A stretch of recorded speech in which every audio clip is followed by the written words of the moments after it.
The hostess at the country club looked at her tablet, then back at me, then at her tablet again. She had that polite, slightly panicked expression service workers get when they're about to deliver news they didn't make. "I'm so sorry, ma'am. I don't see your name on the guest list. Could you spell it again?" I spelled it. Slowly. The same last name as the woman whose anniversary party was happening 20 feet behind that closed mahogany door. The same last name as the framed photograph in the lobby that showed my parents at their original wedding in 1985, my mother in a high-collared dress, and my father with that stiff smile he still uses when he doesn't know what to do with his face. "Can you check under just the first name?" I asked. "Or maybe under my husband's last name. Sometimes my mother does that." The hostess clicked again. Her eyes were soft now, the kind of soft you give to a stranger who is about to be embarrassed in a way that has nothing to do with you. "I'm sorry. There's no one here by either of those names." I stepped back from the podium so the couple behind me could move forward. They were laughing about traffic on I-26. The woman wore a peach silk wrap. They gave their name and the hostess smiled and waved them through the doors, and I caught a slice of music and laughter before the doors swung shut again. I walked to a corner near the koi pond in the lobby and called my sister. She picked up on the second ring. I could hear the party in the background, the murmur of a crowd, the clink of forks against china. "What?" she said. Not a question. A flat acknowledgement. "I'm here. At the club. They don't have my name on the list." There was a pause. Then she laughed. It was a short, dry laugh, the kind she'd been giving me since we were children. "You actually came. You said the invitation was in the mail." I said Mom would handle the invitations. "I never said yours was coming. Did you really think we'd want you here? Today of all days?" I felt my throat do that thing where it gets tight and you have to swallow twice. I was 31 years old and standing in a lobby that smelled like gardenias and chlorine, and I was crying like I was 12. "It's their 40th anniversary," I said. "I'm their daughter." "You're an embarrassment," she said, "and you have been since you decided to drop out of medical school and play with a camera. Don't make a scene, just go home." She hung up. I stood there with the phone in my hand and watched a fat orange koi rise to the surface of the pond and open its mouth at nothing. To make any of this make sense, I have to take you back to a kitchen in Charleston in 1996, where I was 6 years old and my sister was 9, and our grandfather, my mother's father, was teaching me how to crack an egg with one hand. His name was Walter Hadwin Pemberton, and I called him Pop. He owned a printing company that had been in our family since the 1920s. The kind that did stationery for old Charleston law firms and wedding invitations for the kind of people who still cared about engraved cardstock. He had a workshop behind his house on Travis Street, where he kept the original cast-iron press his grandfather had brought down from Philadelphia. My sister got the looks in our family, honey-colored hair, the kind that gets compliments from strangers in grocery stores. She also got the focus, the discipline, the thing my mother called drive. By the time she was 10, she was reading our father's law textbooks for fun and correcting his Latin. I got the camera. Pop gave it to me for my 8th birthday, a battered Pentax K1000 that had belonged to his sister. He showed me how to load film in the dim corner of his workshop, his big hands moving slow so I could follow. He told me the trick to a good photograph was to wait. Wait longer than you think you need to. The picture will come to you. My mother thought the camera was a phase. My father didn't think about it at all. When my sister got into Princeton, there was a party. When my sister got into Harvard Law, there was a bigger party. When I, at 17, won a statewide photography competition, my mother said, "That's nice, sweetheart. Did you know your sister got a clerkship?" I'm not going to pretend I was a perfect kid. I was moody. I slammed doors. At 15, I dyed my hair black, and at 16, I got a tattoo of a hummingbird on my hip that my mother still hasn't seen. But I also got into Vanderbilt on a partial scholarship, and I started pre-med because that's what was expected, and I stuck with it for 3 years. Until the morning I sat in a library and realized I had been studying for an organic chemistry exam for 9 hours, and I hadn't taken a single photograph in a month. I called Pop first, not my parents. He listened for a long time. Then he said, "Sweetheart, the world has plenty of doctors. It doesn't have enough people who see things." I changed my major to studio art. I told my parents over a Sunday dinner at their house in Mount Pleasant. My father set down his fork. My mother looked at my sister as if to confirm that what she had just heard was real. My sister, who was visiting from her firm in Atlanta, said, "Are you actually serious right now?" I said I was actually serious. The fight that followed was the worst of my life. My father said I was throwing away every advantage they had given me. My mother sent me up. She didn't understand what she had done wrong. My sister said, and this is the part I remember word for word, "You know Mom and Dad have been paying for that scholarship, right? It's not really a scholarship if your parents subsidize it. So this is what you do with their money." I left that night. I went back to Nashville. I finished my degree on student loans, and the bit of money Pop slipped me through the mail in birthday cards. After graduation, I moved back to Charleston because I missed him and because the light here is the best light in America. And I started a small portrait studio in a converted carriage house on King Street. I shot weddings on weekends to pay the rent and personal work during the week. For 9 years, my family treated me like a house guest who had overstayed. There were Christmas dinners where my mother seated me at the kids' table, even though I was the only person there over the age of 15. There were birthdays I wasn't told about. There was the time my sister got married at a vineyard in Virginia, and I was a bridesmaid, only because Pop made it a condition of him walking her down the aisle. Pop kept me in his life like he was holding a door open against a strong wind. We had dinner every Thursday night at his house on Travis Street. He'd cook, badly, and we'd eat in his kitchen, and he'd ask about my work, and actually listen to the answers. He'd ask to see prints. He'd buy them, even when I said please don't, and he'd hang them in the workshop, where his pressmen could see them when they came in for shifts. 2 years ago, Pop got sick. Pancreatic. It was fast. From diagnosis to the end was 11 weeks. In those 11 weeks, my mother and my sister became attentive in a way I had never seen. There were daily visits, there were home-cooked meals, there were long conversations about Pop's legacy that I happened to overhear when I was bringing him soup. My sister flew down from Atlanta every weekend. My mother stopped going to her tennis club.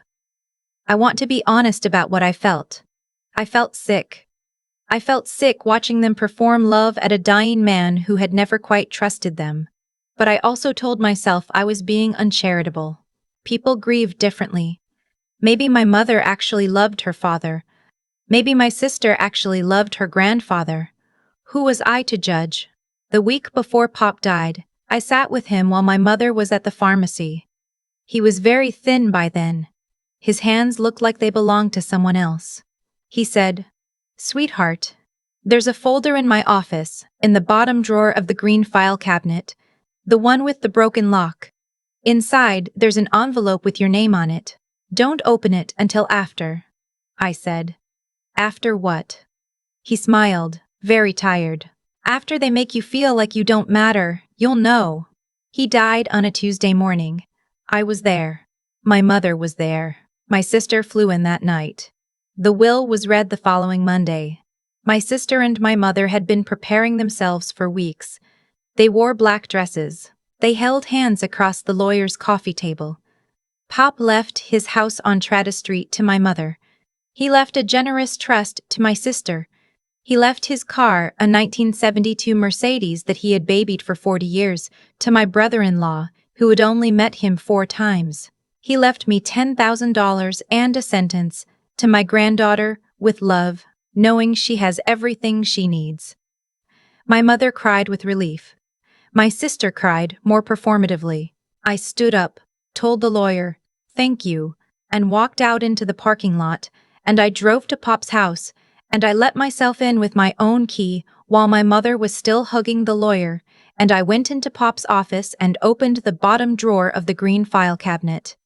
The envelope was thick. My name was written on it in his slanting handwriting. I sat on the floor of his office and I opened it. Inside there was a letter, 6 pages, in that same handwriting. And there was a folder of documents that I didn't fully understand at first. The letter said, in part, this, my darling. By the time you read this, your mother and your sister will have spent 6 weeks performing their grief, and you will have spent 6 weeks actually grieving. I am sorry to have made that distinction so plain, but it is one I have lived with for 40 years. Your mother is my only child, and I love her, but I have known since she was 12 years old that there is something in her that cannot be filled, and that she has passed it on to your sister. They will see this will, and they will believe they have won something. Let them believe it. The house on Trad Street is heavily mortgaged. I borrowed against it 3 years ago. Your mother will discover this when she tries to sell it. The trust I left your sister has restrictions. She cannot draw on the principal for 15 years, and the income is modest. She will be very disappointed. The car, the Mercedes, has a transmission that is about to fail. Your brother-in-law is welcome to it. Now, my darling, to what is yours. In 2007, when you were a freshman in college, I quietly transferred ownership of the printing company to a holding trust with you as the sole beneficiary. The transfer was structured so that I retained operational control until my death. But the equity has been yours for 16 years. The company is debt-free. As of last quarter, it was valued at $4.1 million. In 2015, when you opened your studio, I also transferred to that same trust the building that houses it, and the 4 buildings adjacent to it on King Street. Your studio building you already know. The other 4 properties bring in commercial rent that I have been depositing into a holding account in your name. There is, at last accounting, just over $600,000 in that account. I also held, in a safety deposit box at the South State Bank on Broad Street, my mother's jewelry. Your great-grandmother. There is a diamond brooch in the shape of a magnolia that she wore to my parents' wedding. There is a string of natural pearls that she was given by her own grandmother. Your mother and your sister have asked me about this jewelry every Christmas since I turned 70. They believe it is in my safe at the house. It is not. It is in the bank, and it is yours, and the deposit box is in your name. Sweetheart, I did not do this to punish them. I did this because I watched you, year after year, treat every person in this family with patience and kindness, and I watched them treat you like a problem. And I knew that if I left you what you deserved through the public will, they would never leave you alone. They would litigate. They would manipulate. They would visit you every Sunday with their hands out. This way they will believe they have inherited my estate, and they will leave you to your life. And you will have, quietly, what you have always had with me, the real inheritance. Use it however you want. Burn it all down if you like, or build something. I think you will build something. I am sorry I could not be there to see it. Pop. I read the letter 4 times. Then I sat on the floor of his office and I cried for 2 hours. The kind of crying where you don't make sound, because the sound would be too much. Then I drove home, and I called the lawyer whose name was at the bottom of the documents, and I made an appointment for the next morning. That was 2 years ago. I never told my family. I did exactly what Pop asked. I let my mother find out 2 months after the funeral that the house on Trad Street had a $500,000 lien against it. I let my sister find out, slowly, that her trust would not be paying for the lake house she had been hinting about. I let my brother-in-law find out, in a parking lot in Atlanta, that the transmission on the Mercedes was a $6,000 repair. I let them blame me for none of it, because there was nothing to blame me for. I had been left $10,000. I had been the disappointing daughter. I was beneath their consideration. I kept running my studio. I kept Pop's company quietly profitable. I bought 2 more buildings on King Street with the rental income. I hired a manager for the printing operation, a man Pop had trained for 30 years, and I let him run it the way he wanted. I lived in the same apartment I'd lived in for 6 years. I drove the same Honda. My mother and my sister assumed I was struggling and that this was a moral victory. And now I was standing in the lobby of the country club, on the night of my parents' 40th anniversary, having just been told by my sister that I was an embarrassment. I want to tell you that I had a plan. I didn't. I want to tell you that I had a plan. I didn't. I want to tell you that I'd known for weeks that this was coming. I hadn't. What I had was a gift in my car. I had spent 3 weeks making it, because I am a photographer and a daughter and an idiot. And even after 31 years of being treated like a houseguest in my own family, I had wanted to give my parents something for their anniversary. I had gone through every box of family photographs Pop had kept in his workshop, scanned them, restored them, and printed them into a leather-bound album. 240 photographs, 40 for each decade of their marriage, a history of them as a family and as a couple, hand-bound at the studio on King Street that my grandfather had quietly given me. The album was in a silver gift box in the passenger seat of my Honda. I went out to the car. I sat in the driver's seat and I looked at the box for a long time. Then I went back into the lobby. The hostess flinched when she saw me. I lifted the box. I smiled in a way I hoped looked friendly. I'm not going to make a scene. I just want to drop off the anniversary gift. Can you make sure my mother gets it? The hostess looked at the box, looked at me, nodded slowly. I can do that. Thank you, I said.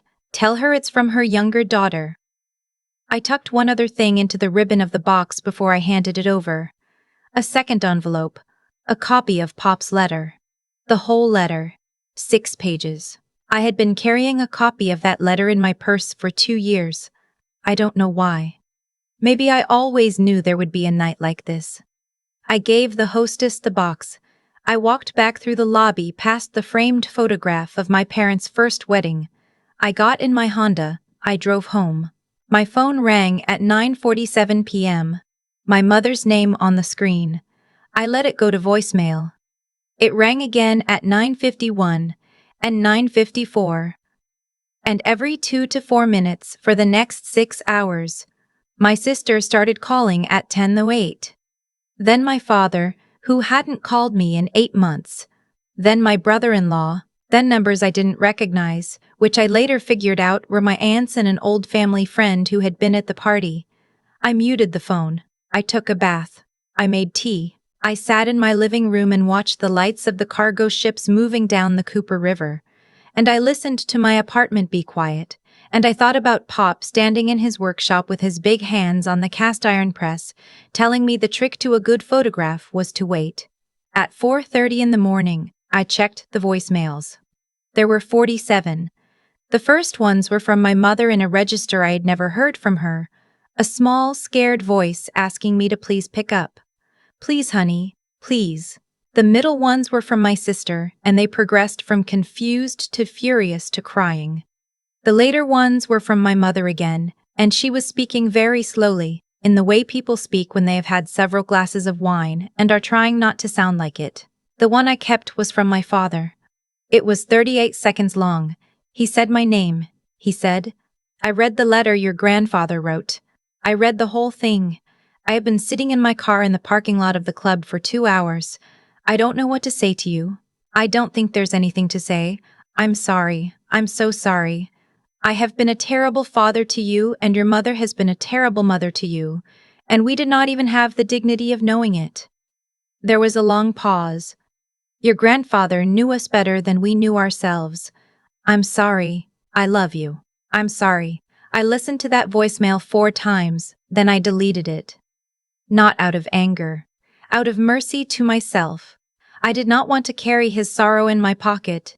I have not answered any of their calls. It has been 3 weeks. My mother has driven by my apartment twice that I know of. My sister has sent 11 emails. The first email was an apology. The second was a question about whether I had any plans to make any decisions about the buildings on King Street. The third was an explanation of why she should have been included in the trust because of family fairness. The 11th, which arrived last night, contained a thinly veiled threat to contest the original transfer in court. I forwarded all 11 to my attorney without comment. He told me there is nothing to contest. The transfers were legal, properly documented, and 16 years old. He told me I could probably get a restraining order if it came to that. I don't think it will come to that. My father has not called again. I think about his voicemail sometimes. I think there might be something there, eventually, when I am ready. I am not ready. Last weekend, I drove out to the cemetery where Pop is buried. It was a Saturday morning, very early.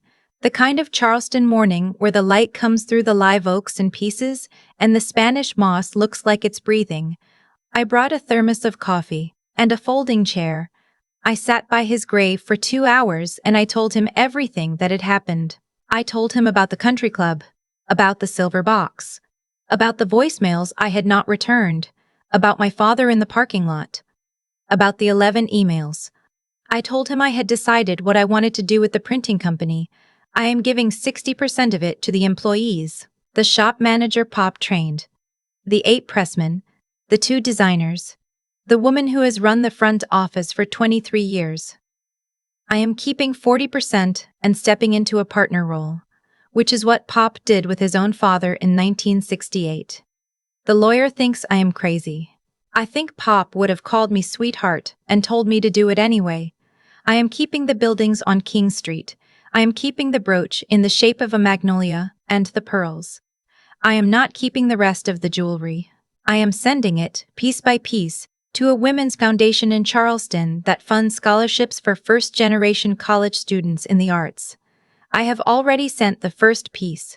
A pair of emerald earrings my great-grandmother got for her 40th birthday. The foundation will auction them in the spring. I told all of this to Pop, and the wind moved through the live oaks and a mockingbird made some racket up above me. And I had the strange feeling that he was listening. When I left the cemetery, I sat in my car for a long time before I turned the engine on. I thought about how for 31 years I had wanted my mother to look at me the way she looked at my sister. I had wanted my father to put his hand on my shoulder and say good job. I had wanted my sister to be, just once, the kind of sister who picks you up at the airport. And I thought about how none of that was ever going to happen, and how Pop had known it before I was even old enough to crack an egg with one hand, and how he had spent 40 years quietly building me a door I could walk through when I was finally ready to leave the house. I drove home with the windows down. I do not know if I will ever speak to my mother again. I do not know if I will ever speak to my sister. I think maybe I will call my father someday, when whatever it is in me that hurts has stopped hurting in this particular way. But I know this. I know that I am not an embarrassment. I know that the camera was not a phase. I know that the man who saw me, who really saw me, was right when he said the world doesn't have enough people who see things. And I know that I am going to spend the rest of my life trying to see things, and to make sure the people around me feel seen. The silver gift box is still at the country club, I assume, or in my parents' house, or in a closet somewhere. I don't know what they did with the album. I don't know if my mother looked at the photographs before she found the letter, or if she found the letter first and never looked at the album at all. I think about that sometimes. 240 photographs of a family, a history, a gift I made with my own hands in the building my grandfather gave me, with the skills he taught me, for a woman who could not bring herself to invite me to her own anniversary. Pop used to say the trick to a good photograph was to wait. Wait longer than you think you need to. The picture will come to you. I waited. The picture came. It is not the picture I would have chosen when I was 6 years old and standing on a stool in his kitchen learning to crack an egg. But it is mine, and it is true. And I am, for the first time in my whole life, the one holding the camera. I think about Pop's kitchen sometimes. The way he stood behind me when I was 6, his hand resting lightly on the small of my back, teaching me to crack an egg with one hand. He never rushed me. He never said I was doing it wrong. He just waited. I have come to believe that almost everything that happened in my life, the good and the bad, can be traced back to that posture. Pop waited for me.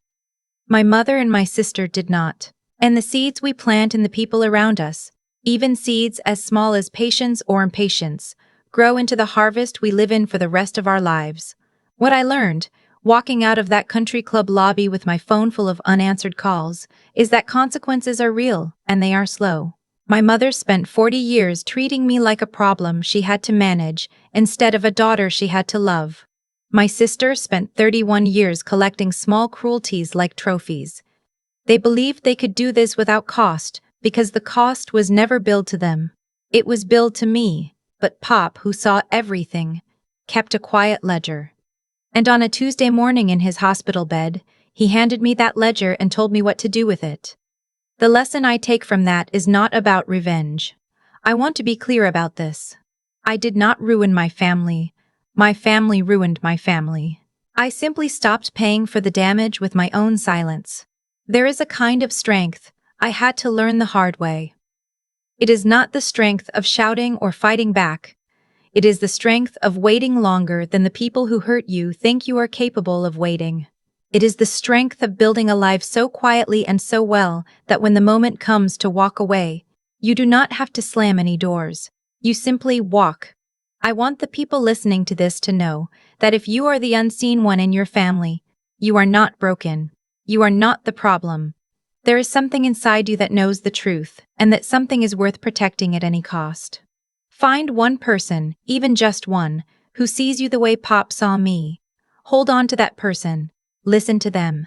Let them be your weather when your family is your storm. And then build. Build quietly. Build your work, your craft, your character. Build it because it is yours, not because anyone is watching. The people who are supposed to love you may never notice what you are building, and that is a grief you will have to carry.